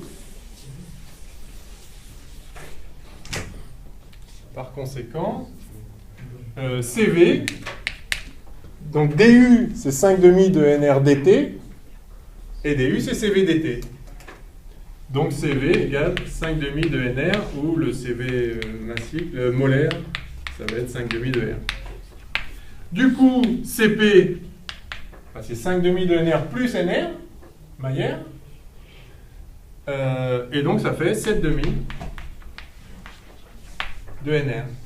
Et par conséquent, l'indice adiabatique, pour le gaz diatomique, c'est 7/5.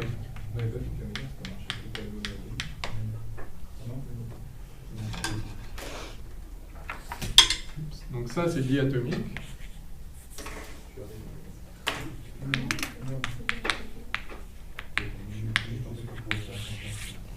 Je remets ici le monoatomique.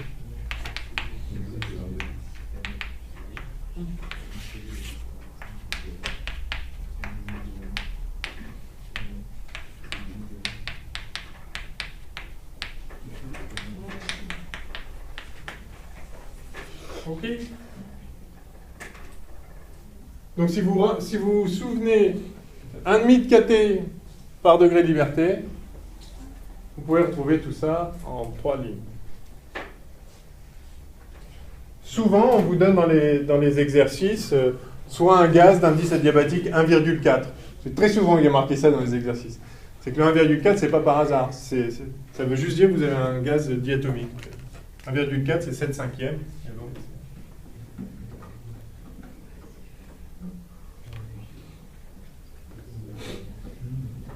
OK.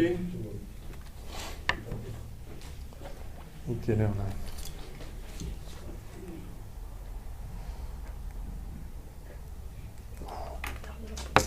OK. C'est peut-être pas la peine de faire une pause. Très blague ça. Ben non, j'étais sincère dans ma question. Très innocente. Alors, non, on va faire un truc avant la pause. Comme ça, après, on fait vraiment des transformations, des pures transformations thermodynamiques. c'est l'exercice 2, énergie interne d'un gaz parfait monatomique, et je pense qu'on va un petit peu le chanter parce que je ne veux pas perdre trop de temps, mais je vais au moins vous montrer le principe. Donc on a calculé l'énergie interne, 3,5 de RT pour du monoatomique, 5,5 de RT, enfin de NRT pour du diatomique. Ce que je veux faire ici, c'est calculer la pression à partir de la distribution de Maxwell-Boltzmann. Ça, c'est important, au moins conceptuellement. Je ne sais pas si on va avoir le temps de mener le calcul jusqu'au bout, sans vous assommer. Donc, c'est très simple, hein, c'est très très simple. C'est vraiment un exercice qui n'est pas compliqué et qui est extrêmement important, enfin, qu'il est extrêmement important de comprendre, au moins dans son principe. Je veux calculer la force de pression d'un gaz sur une paroi qui l'enserre.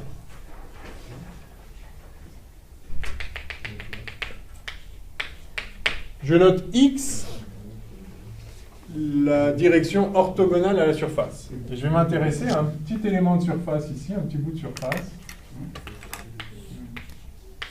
De surface ds. Enfin, dr, ds. OK ?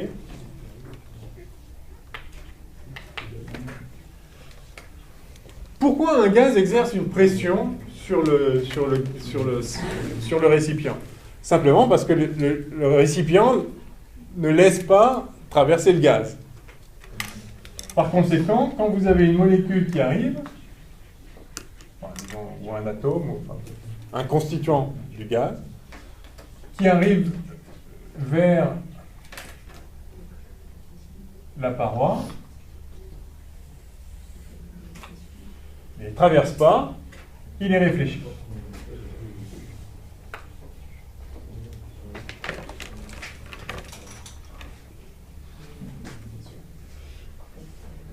Dans cette réflexion, que se passe-t-il en ce qui concerne la vitesse du corps?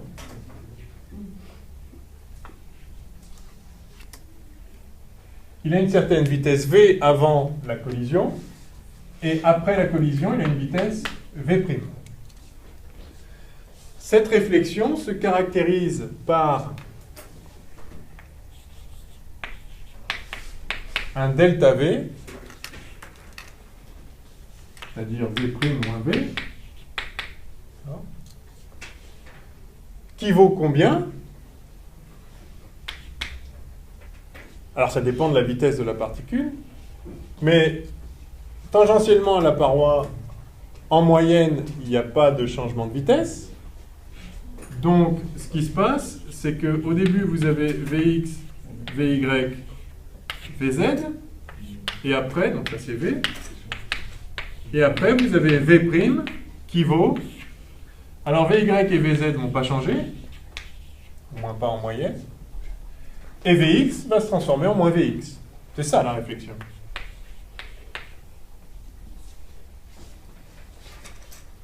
Par conséquent, delta V,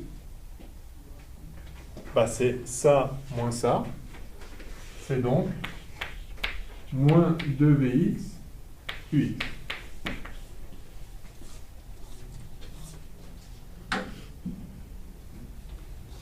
Ça moins ça fait moins Vx, moins 2Vx, et puis les autres, ça fait 0.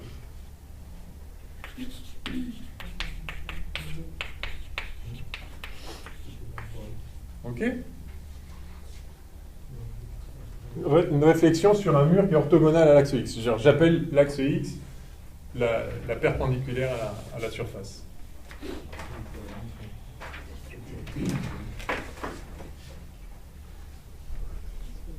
S'il n'y avait pas le mur, il irait comme ça.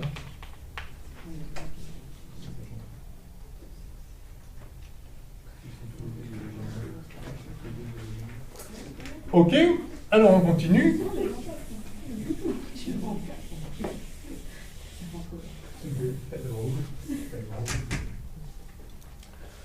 On continue donc. Ben voilà, s'il y a une variation de vitesse, il y a une variation de quantité de mouvement. Delta P égale moins 2m dx plus x. Jusque-là, ça va. Ouais, mais la masse du constituant. Mais si un corps subit une variation de quantité de mouvement, c'est qu'il a subi une force. Yes?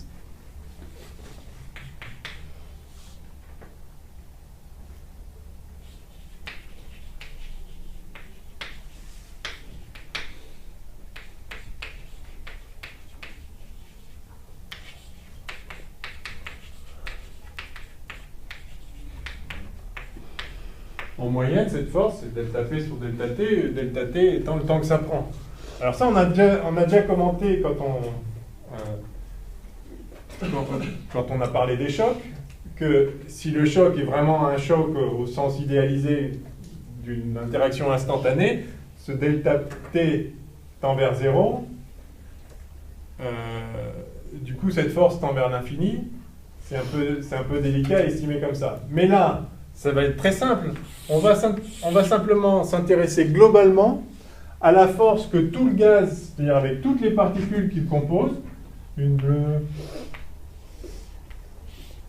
une orange, une rouge d'ailleurs qui pourrait peut-être monter d'ailleurs, une verte qui allait tout droite, qui a juste été réfléchie. On va s'intéresser à la force qu'ont subi toutes les particules de ce gaz qui ont rencontré la paroi pendant delta T.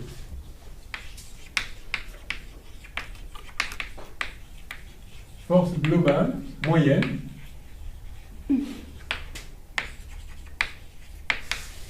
subie par l'ensemble des particules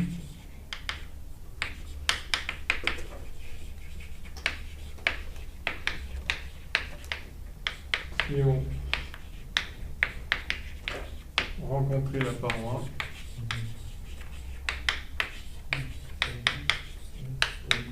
pendant delta T. Ça c'est... Voilà. Qu'est-ce que ça vaut ça? Quelle est cette force?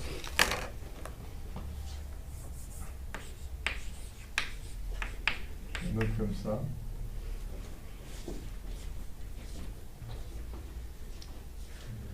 Bien, c'est simple. Chaque particule qui a une vitesse Vx et qui rencontre la paroi subit une variation de quantité de mouvement qui vaut ça.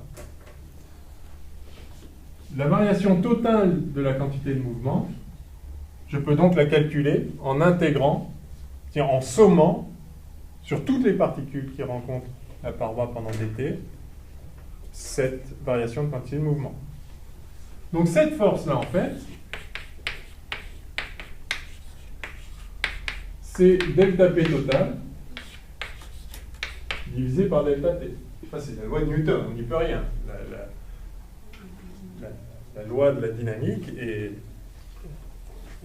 universelle parce que ça concerne toutes les particules. Le fait qu'il y en ait énormément, que les collisions soient quasi instantanées, quasi ponctuelles, ne change rien au fait que, de toute façon,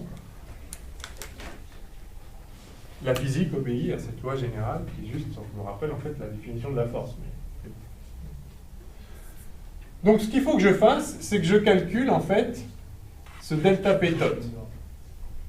Et ce delta P tot, c'est la somme sur toutes les particules qui rencontrent la paroi pendant delta T. Donc, somme sur tout ça, là, des delta P individuels. Et le delta P individuel vaut ça. Alors, je ne sais pas, si je prends une particule en particulier, je ne sais pas quelle est sa vitesse, mais je connais la distribution moyenne des vitesses, donc je connais la loi de distribution des vitesses dans le gaz. Donc, je vais simplement intégrer avec la probabilité, je vais faire le calcul pour chaque vitesse affectée du coefficient qui est la probabilité de cette vitesse-là. C'est là où j'ai besoin de la distribution Maxwell-Boltzmann qui va me donner la probabilité d'avoir un certain Vx. Mais on la connaît.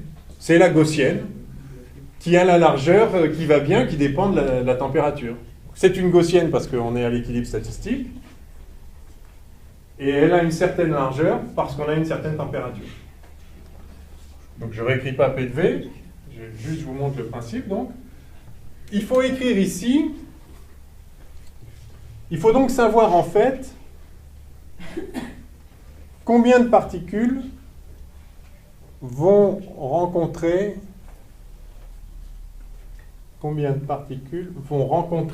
la paroi pendant ΔT. Eh bien, les particules qui rencontrent la paroi pendant ΔT sont toutes les particules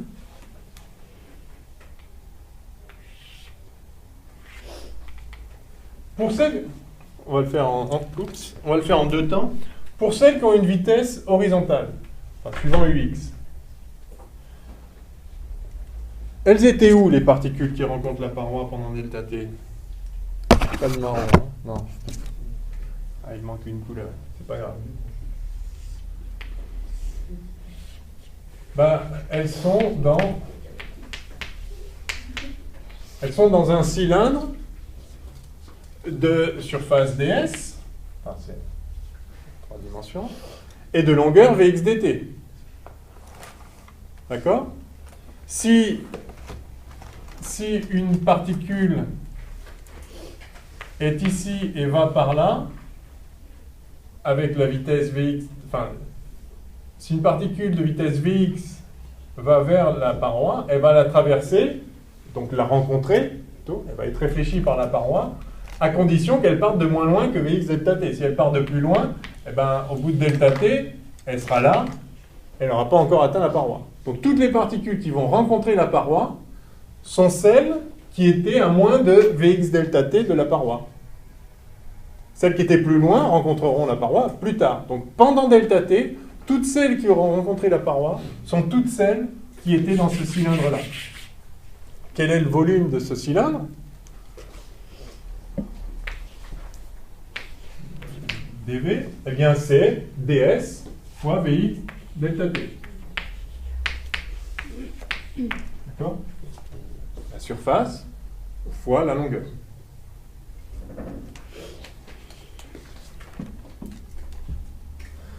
Alors ça, on l'a vu pour celles qui avaient un angle 0 ici.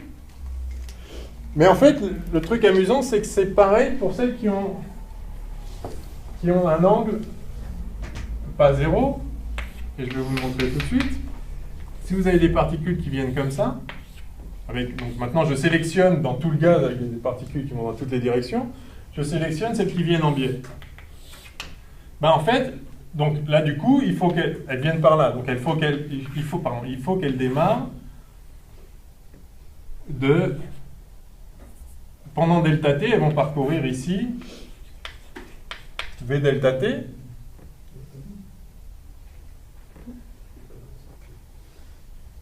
Et ça,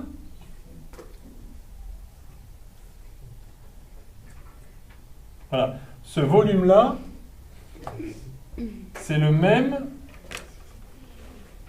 en fait, c'est le même que celui-là. D'accord? C'est juste, ce bout-là, je le mets là. Donc c'est le même volume.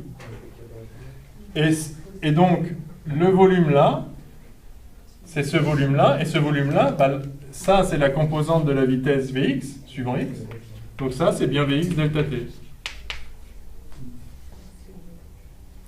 Ça c'est V ΔT, mais ça c'est Vx ΔT, la composante suivant x. Donc en fait, le nombre de particules qui rencontrent la paroi, parmi celles qui avaient un certain angle, celles qui rencontrent la paroi sont toutes celles qui étaient à moins de Vx ΔT de la paroi. Enfin, elles viennent du même volume, quoi. Enfin, je sais pas si... Vous voyez ce que je veux dire? C'est-à-dire le fait que le volume d'où proviennent les particules qui rencontrent la paroi soit Vx ΔT ds ne dépend pas de l'angle de la particule. Si elles ont un certain Vx, peu importe, en fait ça veut dire que peu importe leur Vy, leur Vz, tout ce qui compte c'est leur Vx. Et donc le volume concerné, c'est ça. Par conséquent, le nombre de particules concernées, quand je fais la somme ici sur toutes les particules, le nombre de particules concernées, bah c'est la densité de particules totale, n, combien il y en a par centimètre cube, sauf qu'il faut qu'elles soient, il faut qu'elles aient la bonne vitesse Vx. Donc, pardon, le nombre de particules, donc, des grands N particules, ça va être n dV, d'accord? La définition de la densité. Et donc, ça fait n Vx delta T ds. Et chacune subit une variation de quantité de mouvement qui vaut ça. Mais attention, elles n'ont pas toutes le même Vs, le même Vx. Elles n'ont pas toutes la même vitesse, il y a une distribution de vitesse. Donc je dois faire la moyenne. Donc là j'écris ici somme. Donc la somme sur I, ça me fait n Vx delta T ds. Delta Pi, c'est moins, enfin je vais mettre là, fois moins 2 Vx Vx. Tout ça divisé par delta T. Ça, c'est pour les particules qui avaient la vitesse Vx. Combien il y avait de particules qui avaient la vitesse Vx? Eh bien, il y en a entre Vx et Vx plus dVx, il y en avait P de Vx. Donc il faut qu'en fait, je fasse la somme de moins l'infini à plus l'infini de tout ça fois P de Vx dVx.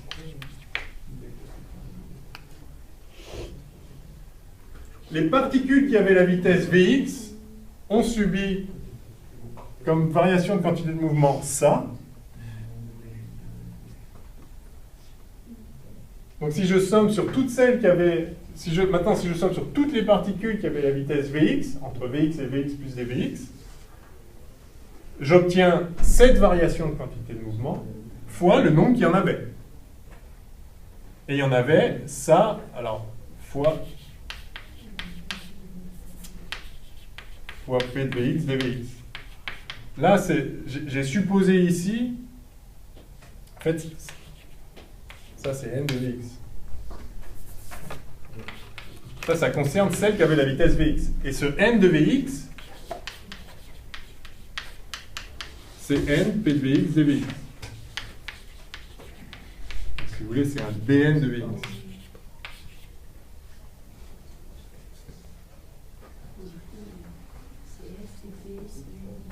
Non, c'est F. La force, c'est delta P sur delta T. Je somme toutes les variations de quantité de mouvement. Je divise par le temps que ça a pris. Et évidemment, l'intérêt ici, c'est que le delta T s'en va. Le ds est une constante. Le n est une constante. Je les sors et je me retrouve avec une intégrale de quoi? De v carré P de Vx dx. Bien ça, on l'a déjà fait, c'est la vitesse quadratique moyenne.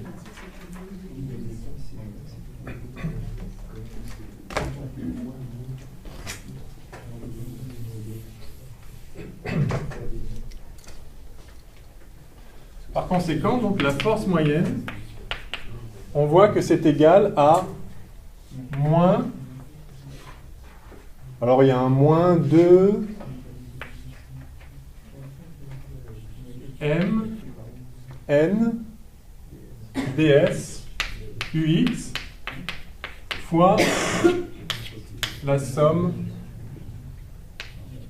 des Vx carré P de Vx et de Vx. Et ça, c'est l'intégrale gaussienne qu'on a vue tout à l'heure quand on a calculé soit la moyenne de l'énergie cinétique, soit la vitesse quadratique moyenne. Et on trouve, quand on fait le calcul, on trouve donc moins 3,5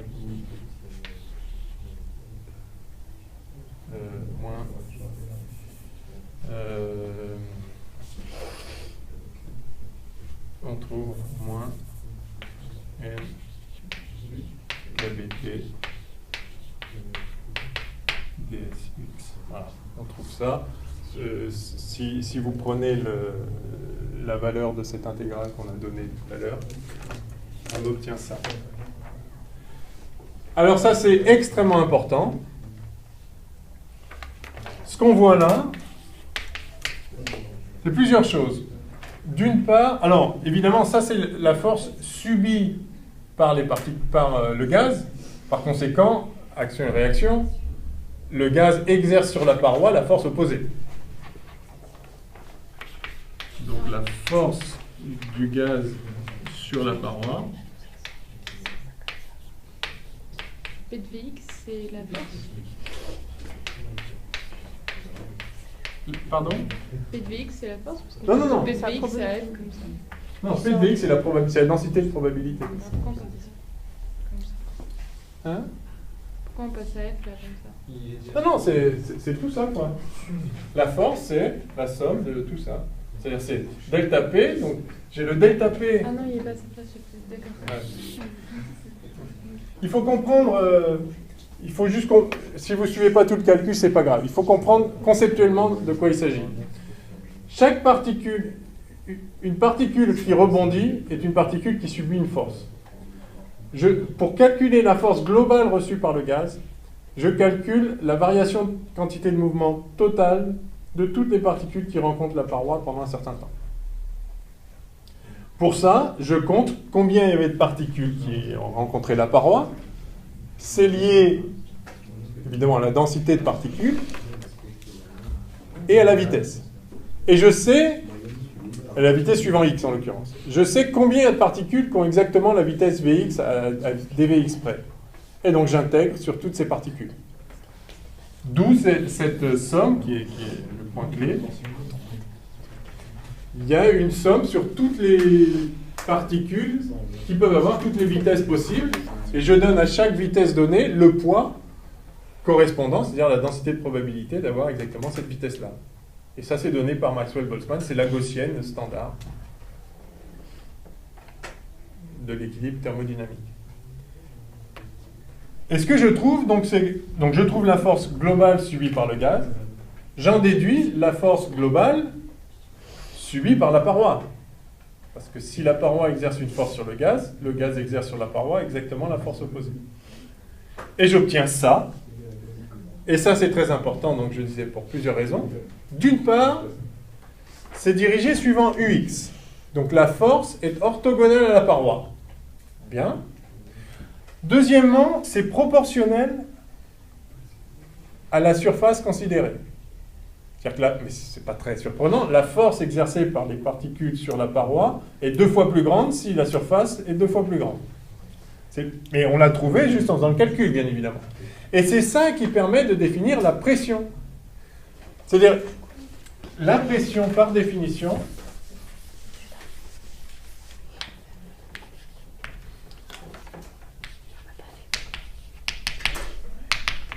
c'est la force par unité de surface. Qu'est-ce qui nous permet de faire ça? Eh bien, c'est simplement le fait qu'on vient de montrer que la force est proportionnelle à la surface. Et la constante de proportionnalité, c'est la pression. Oui? En fait, je ne comprends pas trop comment on passe de la somme à KBT. Enfin, genre le M, il est éliminé. Ouais, voilà, de là à juste la formule. Vous vous rappelez, quand on a calculé l'énergie interne, on a dit que c'est... Alors, pour une particule, le C moyenne, on a fait la somme des 1,5 de MV2, P de V dV. D'accord. Et ça donnait ce qu'il fallait. Donc, c'est-à-dire que la constante de normalisation du P de V, elle est ce qu'il faut pour virer le M. Ouais. Ok. Donc, effectivement, là... Alors, il y a peut-être... C'est lourd, ça. Ouais, il y a un truc... Pardon? C'est lourd, ça. Ouais. Bref, quand on le fait, on trouve ça. Il se peut qu'il y ait un facteur qui soit tombé. Je ne vais pas passer trop de temps là-dessus, mais il faut vraiment que vous compreniez le principe que c'est juste, la pression, c'est juste que les particules sont réfléchies sur la paroi, donc elles subissent une force, et et pour calculer la force totale subie par les particules, il faut juste sommer la force individuelle sur toutes les particules qui vont rencontrer la paroi pendant un temps delta t. Et on voit que cette force est donc dirigée suivant la normale, proportionnelle à la surface, et donc ça permet de définir la pression étant définie par cette relation.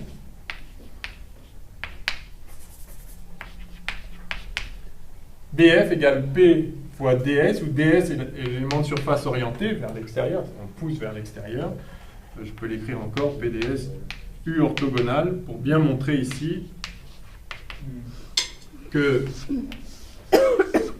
la force s'exerce orthogonalement à la surface. Parce que là, j'ai pris un plan.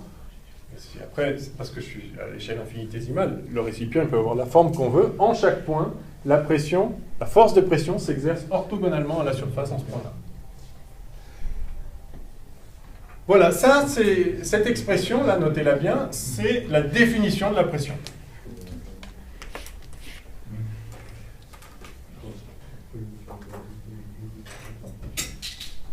Eh bien, ce qu'on voit ici, on a calculé, alors bon, on a peut-être été un peu vite à un moment, mais enfin, ça se fait, vous voyez le principe, il n'y a qu'à le poser bien et puis le faire. Et on vient de démontrer que la pression du gaz, c'est NkBT.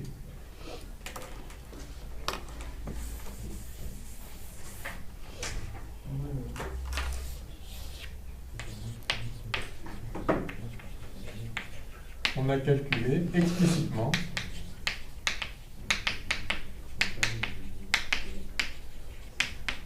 à partir d'une seule chose, la distribution de Maxwell-Boltzmann.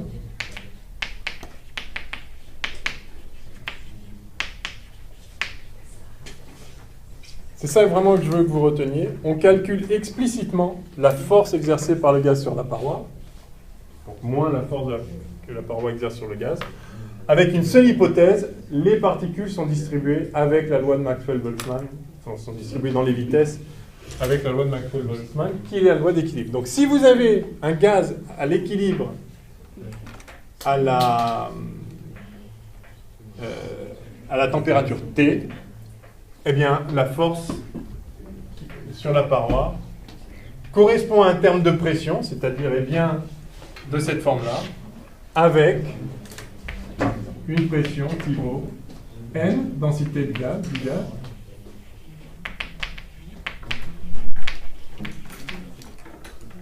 fois Kb fois T. Eh bien ça, qu'il est bon de connaître, c'est la loi des gaz parfaits. OK ?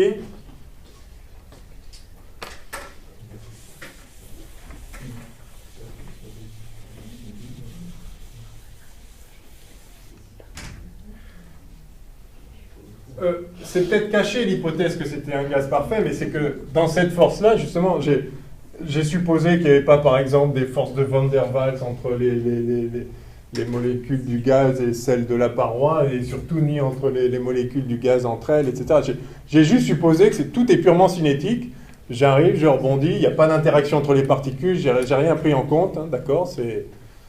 Donc là, il y avait l'hypothèse qu'on est dans un gaz parfait. Parce que sinon, si tout ce qu'on a fait depuis le début est vrai tout le temps, alors la loi devrait être la même pour tous les gaz. Non, il y a sous-jacent l'hypothèse du gaz parfait. Mais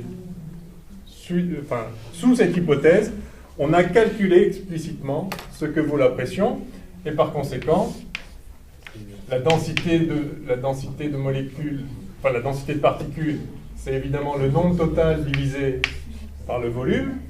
Le nombre total, c'est le nombre de moles fois le nombre d'Avogadro. Et par conséquent, je remplace N par ce que ça vaut, j'obtiens PV égale NA KBT. Et si on choisit d'appeler grand R NAKB, on obtient la loi d'état, l'équation d'état des gaz parfaits. On s'arrête 2 minutes 5 7 Allez. Ouais.